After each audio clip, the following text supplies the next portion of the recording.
बहुत समय पहले की बात है। भारत के सुदूर दक्षिण में एक छोटा सा राज्य स्थित था। राजा द्वारा राज्य का संचालन शांतिपूर्ण रीति से किया जा रहा था। एक दिन अचानक उसे खबर मिली, एक बड़े राज्य की सेना की एक बड़ी टुकड़ी उसके राज्य पर आक्रमण के लिए आगे बढ़ रही है। वह घबरा गया क्योंकि उसके पास उतना सैन्य बल नहीं था जो उतनी बड़ी सेना का सामना कर सके। उसने मंत्रणा हेतु सेनापति को बुलाया। सेनापति ने पहले ही हाथ खड़े कर दिए। वह बोला, महाराज, इस युद्ध में हमारी हार निश्चित है। इतनी बड़ी सेना के सामने हमारी सेना टिक नहीं पाएगी, इसलिए इस युद्ध को लड़ने का कोई औचित्य नहीं है। हमें अपने सैनिकों के प्राण गंवाने के बजाय पहले ही हार स्वीकार कर लेनी चाहिए। सेना की बात सुनकर राजा बहुत निराश हुआ। उसकी चिंता और बढ़ गई। वह समझ नहीं पा रहा था कि क्या करे और क्या न करे।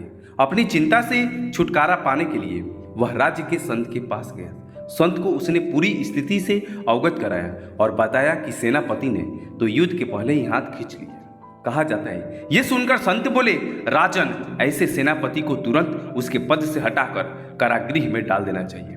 ऐसा सेनापति जो बना लड़ हार मना रहा है, उसे सेनापति का नेतृत्व करने का कोई अधिकार नहीं है।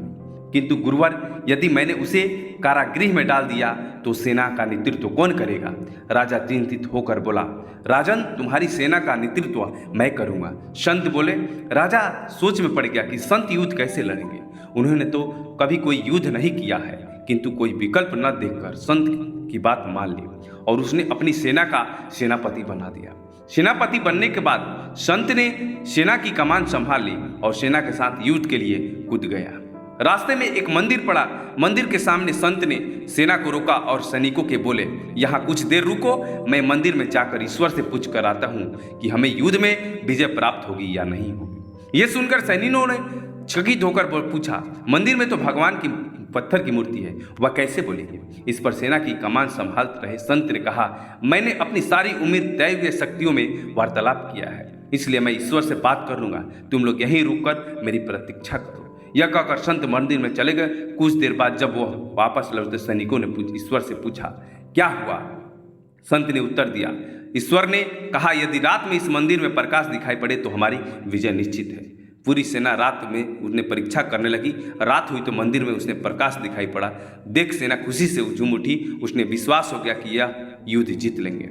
उनका मनोबल बढ़ गया और वे जीत के मंसूबे से युद्ध के मैदान में पहुंचे। दोस्तों, ये हमारी कहानी कैसी लगी? प्लीज़ लाइक एंड सब्सक्राइब जरूर कीजिएगा।